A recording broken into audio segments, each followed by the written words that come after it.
Hello, everyone. My name is Shannon Prather, and I'm GISinc's Marketing Cultivator. I'd like to thank you for joining us for today's webinar called Leveraging Your ArcGIS Investment, a Catalyst for Innovation in Public Works. This is part one in a two-part series titled ArcGIS for Public Works, a Catalyst for Innovation in Analytics. Today, we'll explore how you can leverage GIS to do things like allocate resources, determine capital improvement processes, and refine your emergency response plans. We'll cover the potential for ArcGIS with emerging technologies and share stories of organizations who have leveraged the platform to run really innovative products. We encourage you to post questions throughout the webinar and respond to our quick 3-question survey at the conclusion of the webinar. We'll send both a copy of this recording and the Q&A within a week of the broadcast. As a quick introduction, GISinc has been serving the Esri community as a platinum partner for what has just become 29 years. As the premium GIS services firm, we offer thought leadership, training, and services for all things Esri. Recently, we've sent teams out to different parts of the country to provide one-day seminars on how to maximize ArcGIS for public works. This webinar series is inspired by the popularity of those seminars. Now, without further delay, I'm excited to welcome our presenter, Steve Mulberry, Senior Sales Engineer at GISinc. Thanks so much for tuning in, everyone. Get ready to hear the true potential of ArcGIS for public works and how it can be a catalyst for innovation. All right, Steve, let's publicly work all this out.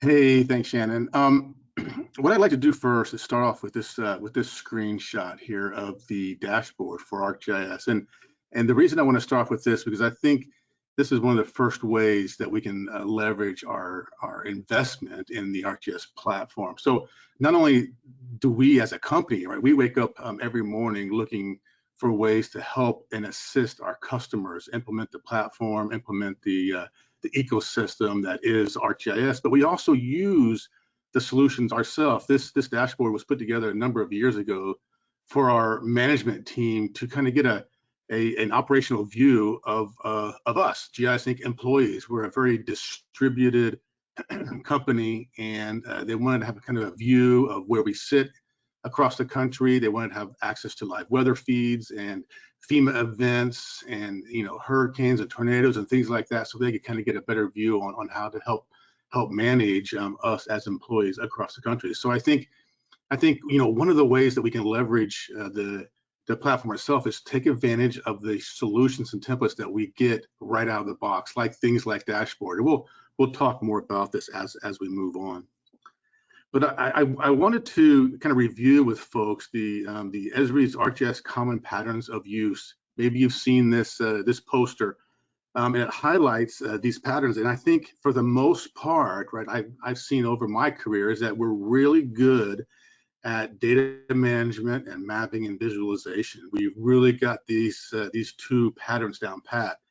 These other three, I think, come at different levels or different areas of use and understanding. And I think this is another area where we can really leverage the platform, is go beyond just the data management and mapping and visualization, but go into a little bit more of the field mobility and monitoring of real-time information, or looking at analytics through predictive trends and patterns, and helping improve our decision making process. Because these patterns up here, from mapping all the way over to analytics, help us when it comes time to doing that planning or decision support or engaging our users both internally and externally, and collaboration and sharing of information.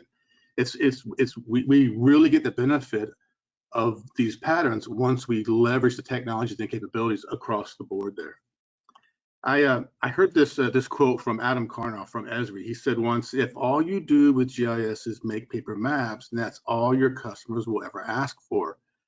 And I remember over my career, I found myself in the GIS department several times, and unfortunately, we were often considered as, oh, those folks that just make maps, right? If you need a map, go to the GIS department, they'll make a map for you. Unfortunately, folks didn't really realize the benefit and the power and the capabilities that a geographic information system could really provide for them. So I kind of turned that question around to you, those of you that find yourself in this position. Maybe you're a manager, a director, have a leadership role. is maybe, if all you ever ask for is paper maps, then that's all you'll ever get. So we got to look beyond that, those first two patterns of getting data in and mapping and visualization to really leverage the power of GIS. So another area to really leverage the platform is to look beyond just creating maps. And I think one way to kind of help do this is kind of walk through these 4 steps that can help maximize the impact of your GIS investment. And it's pretty straightforward. You're probably doing some of this now. Is first strategize on how to manage the location information, then assess and plan and work through that strategy, configure the capability. There's lots of solutions and templates, which I'll highlight here today, that provide you with a quick way of just configure a solution and deploy that. Let people use it, measure the success, maybe update or configure or modify it, or just start over again, because there's so many new solutions out there and templates that you can just configure and get used.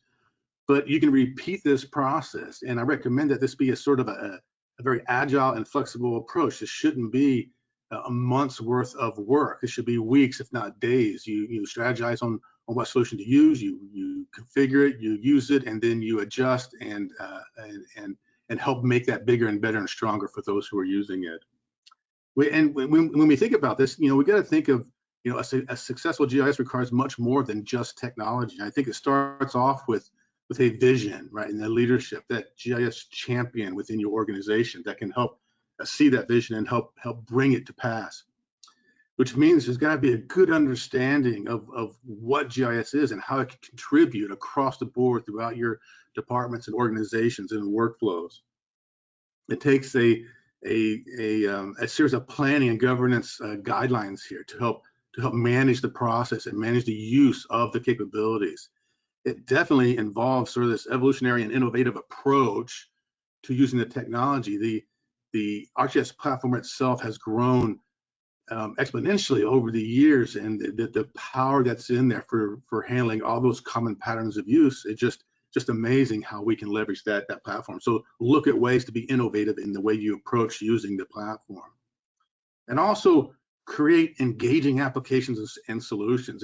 If you deploy a web application and it's hard to navigate through it, you can't find the information, or the data's out of date, people get frustrated. They get complacent, and they don't want to use the application, and they think it's the platform's fault for not providing the right capability. So again, strategize, plan, configure, and then use, and then measure, and make sure that you're hitting the mark when you deploy these applications. And every GIS requires good people that help see that vision and help execute the plan that the GIS champion kind of talks about and plans out through their organization. So there's always that need for people to help see that vision through.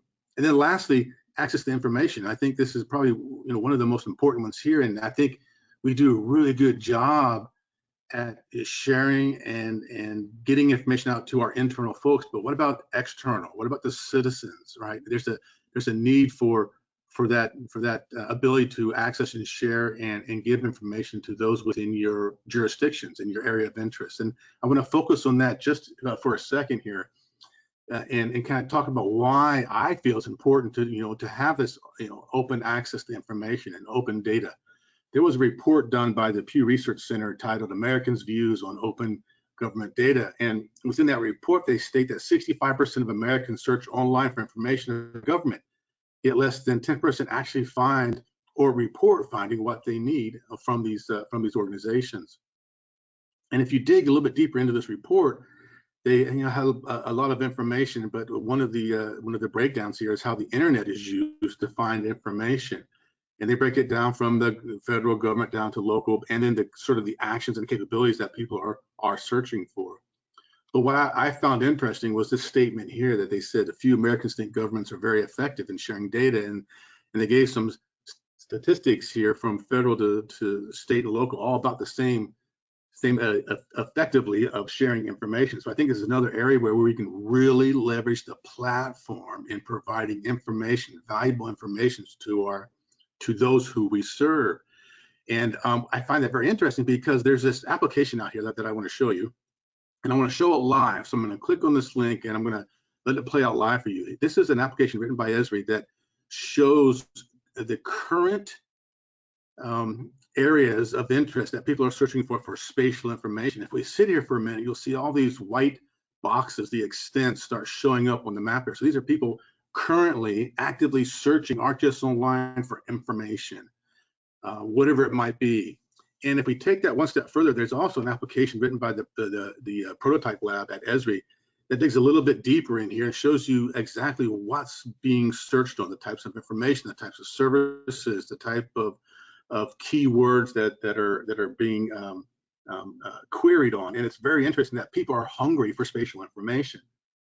And so if we take those two kind of concepts here, what the Pew Research Center gave us as a report, and then what people are really looking for, we can tell that there's a big need to provide access to spatial information. And the web is a great way to do that, but also mobile capabilities. And I want to jump back to the PowerPoint here and to show you a report done by IBM called Mobile First, where they rank the consumers' mobile applications by categories that they use across the world here. And you can see number 2 here is mapping and navigation. And you can see United States, United Kingdom, and Canada there, which is interesting that that weather being number 1 also has a spatial component to it, right? You have to identify that area that you're interested in weather. So I would say both of those require some kind of mapping or spatial information there. And then this next chart kind of highlights just the US from an age ranking capability on who's using what application. Again, across the board, no matter if you're young or old, we're very interested in mapping and navigation type software on mobile devices. And I think Esri has been doing a wonderful job over the years evolving the platform, and they've been thinking mobile first. So all these solutions and templates that we can leverage right out of the platform are built to run on mobile devices first. A side note here, which I think is kind of funny, is that it seems like the older we get, we're more interested in weather, and the younger we are, we're more interested in social network. But that's the trend. That's the way things are happening. So I think another area where we can really leverage the platform is taking advantage of ArcGIS Hub.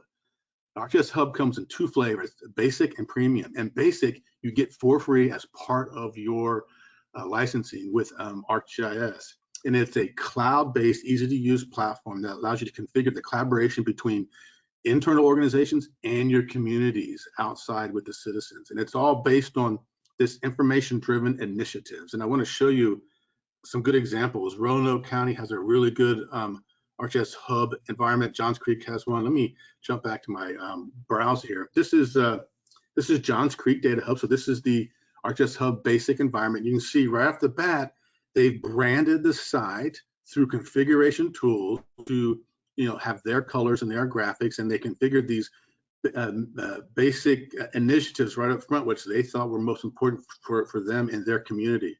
And if you scroll down a little bit further, you can see some key dashboards and some links to specific information.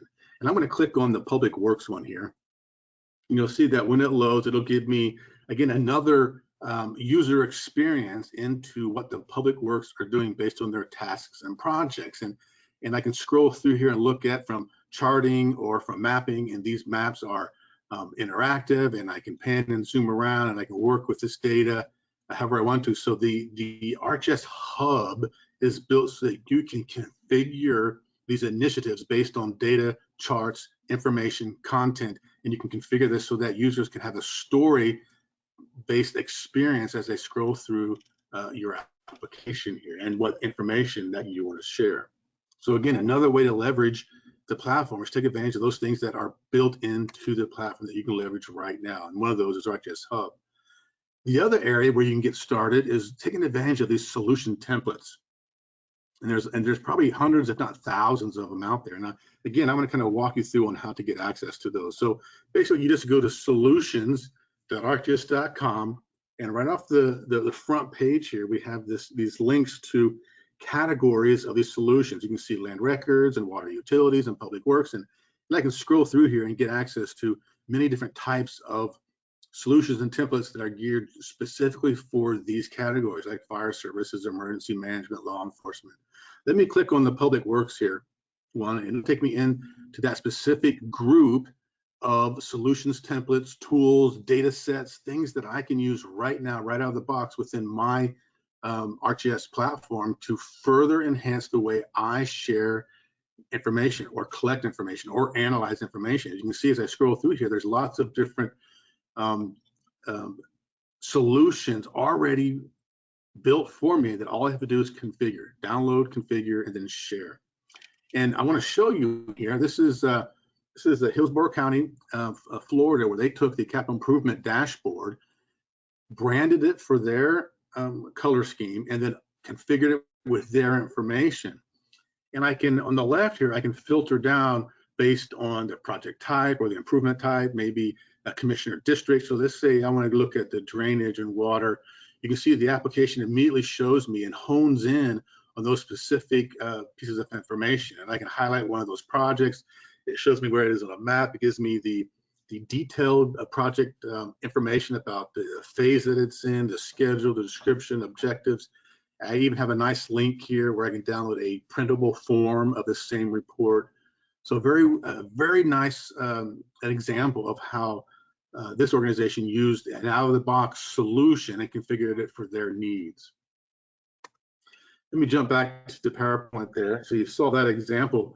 Another example I want to show you is a little bit close to home. I live and work out of my home in Boise, Idaho, and it is on the other side of the state is Bonneville County, and they leverage these solutions and these templates that are out of the box to rapidly deploy some very powerful applications. They took the web app builder and created a search and rescue map. They created a county-wide crowdsourcing app using the story map solutions. They used the local government templates to create election apps and emergency shelter apps. They use Collector to create road sign inventory and curb and gutter inspection applications. So all these tools, the web app and crowdsourcing and templates and Collector, are all part of the ArcGIS platform, or that ecosystem of solutions and templates and applications that you can leverage today within your deployment of ArcGIS to empower yourselves and your citizens with this information. Now, I'm going to kind of switch gears just a little bit because we've talked about several ways of leveraging the platform right now, but I think moving forward, it's important, sorry, let me go back here to the PowerPoint here, to look at the platform as a catalyst for emerging technologies. And when I say that, I mean, we're familiar with a geographic information system and its components, right? The hardware, the software, the data, the people, the collaboration, and ArcGIS becomes that glue that kind of brings all that together. And over the years, Esri has provided direct access into these emerging technologies like the Internet of Things, right? Being able to process real-time geospatial analytics, or artificial intelligence, looking at geospatial behavioral analytics, or machine learning to be able to look at pattern recognition and reality awareness, like looking at virtual reality or augmented reality or mixed reality. Esri has already been building in these hooks into these technologies to allow us to leverage the platform right now to better look at information, process information, and analyze that information. Let me show you a couple examples. So this one up in the upper left-hand corner is a solution built by a startup company called MEMEM titled VGIS, and it was built for Toms River Utility Authority, which gave them the ability to go out in the field with virtual reality, HoloLens from Microsoft, and be able to look in the field at the digital twin, right? That utility infrastructure from a GIS perspective, and be able to navigate around, identify features, and know where the utilities are within that area of interest.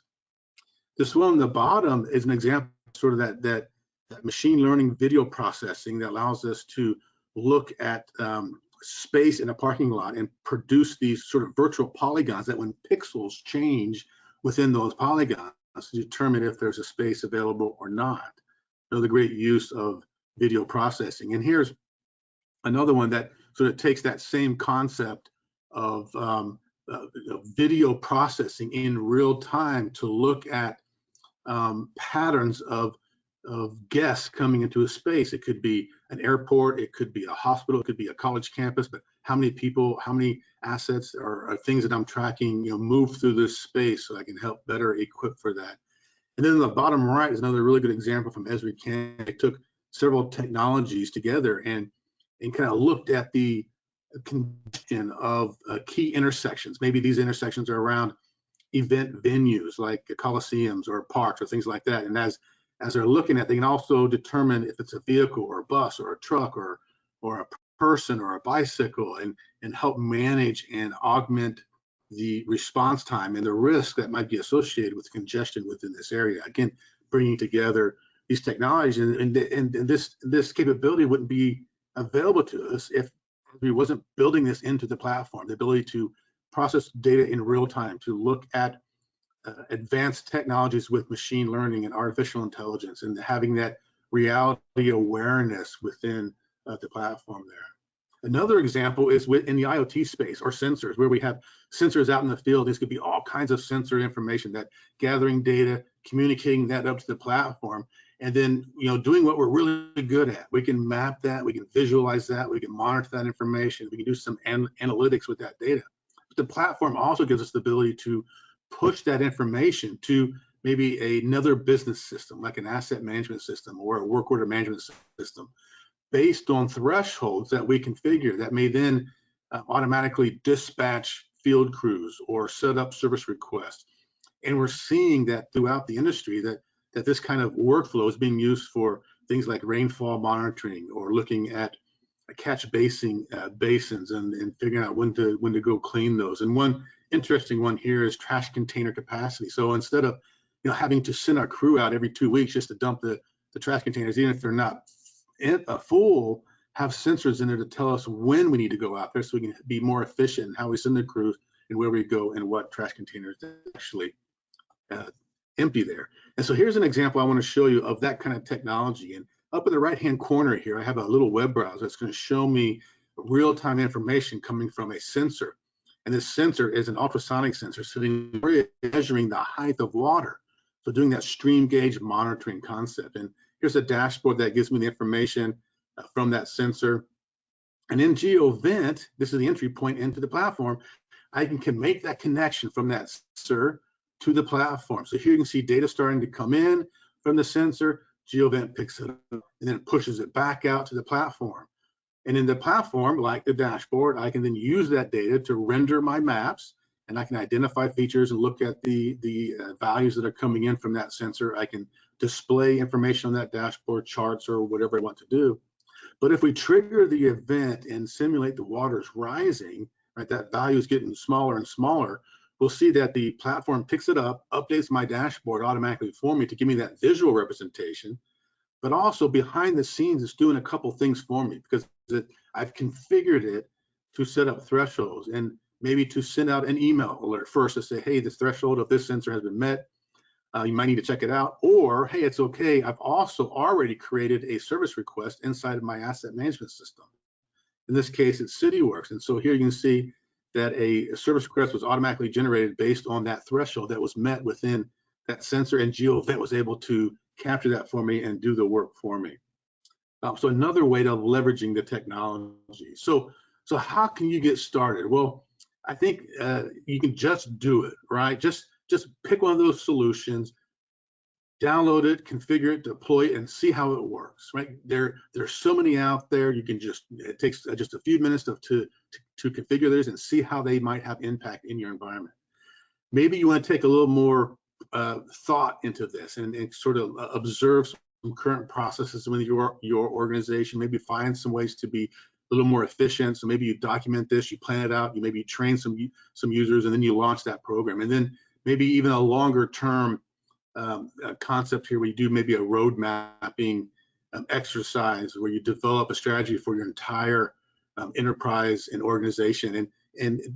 But remember, though, this is not your traditional GIS needs assessment. We've kind of gone away from those. I think those are outdated now. They tend to look too far into the future with the advancements of technology. These things need to be agile and flexible. They need to be like 3 months, 6 months, 12 months sort of road mapping to really take advantage of the technology. And there's ways to get help. We at GISinc provide several ways that we can help get you started with using some of these solutions and templates and getting the biggest bang out of the buck with the ArcGIS platform. And one of those ways is jumpstarts, to come in and immediately help deploy some of these solutions. We can do this within a week or so. We can deploy these fast. We can gauge results. We can modify and customize these, and then we can kind of, do that knowledge transfer that you can take over and do the rest of these. We also provide this sort of a discovery workshop where we can kind of look at processes that you have in place and maybe look at several of those, and maybe you're going from paper to digital and you need to find a way to be more efficient in that workflow, to that longer strategic road mapping, or maybe just help fill in some gaps. Maybe you're busy doing your day-to-day work that you can't spend the time to go look at all the solutions and templates that are out there and take the time to configure those and do the data clocking, finding the data that helps best support those. Let us come in, let us get that maintain that momentum that you may have, or sustain that momentum and help fill in the gaps for you. Let me kind of do a recap here of what we kind of talked about.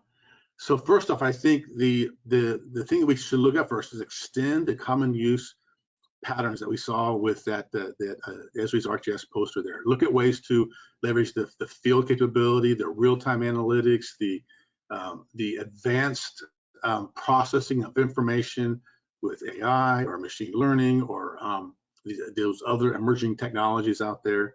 Take a look at all the solutions and templates that are available. There are literally hundreds, if not thousands of them out there, and Esri is continuing to improve on those, to release more. And they're always thinking mobile first, right? We saw that we are definitely a connected society, and we always look at our mobile device first. So look at ways to leverage those solutions out there. Next, find ways to integrate with business systems like your work order management systems, or your or your asset management system, or other business systems that could benefit from spatial information, or vice versa. Right, reaching into maybe your CRM or maybe your finance information to do some analytics from a spatial context.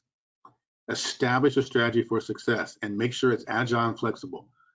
Don't do these 5 and 10-year GIS needs assessments anymore. Let's look at 3, 6, 12 months, maybe a year or more out there, and find ways to be flexible enough that we can adjust on the fly and provide the end users with what they need. And then as we provide these solutions, make sure they're engaging, make sure they're doing what they're supposed to do. They provide the information, they provide it very quickly, and they provide it on the devices that people are using.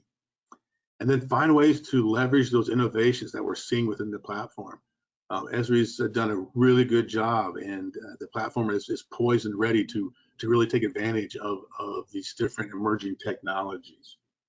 So I want to kind of close up this session with this last slide here. It's an article written by Bill Beckham, who basically looked at the true economic value of a GIS. And in the article, he states that it's difficult to overestimate the system's value. The benefits of using GIS are so immediate, useful, and universal that even with a premium attached to their current price, they are a bargain. And I think that if you look at what we just talked about today, with all the different ways that we can leverage the platform right now, we can definitely find ways to improve the way we use the platform and provide those efficiencies with how we give access to those in our organizations, those in our communities, those at management level folks who need to have access to quick information to make better decisions, right, to help with their planning and the activities that take place on a day-to-day basis. So I'm going to thank you so much for joining my session, and we'll turn it back over to Shannon. Yes, thanks so much, Steve. That was so good. And that's all we have time for, folks. We invite you to join us next week for part 2 of this 2-part series. Just a quick reminder, there's going to be a brief 3-question survey that appears on your screen at the conclusion of the broadcast. We'd really appreciate your feedback. Thanks for joining us, guys, and have a great day.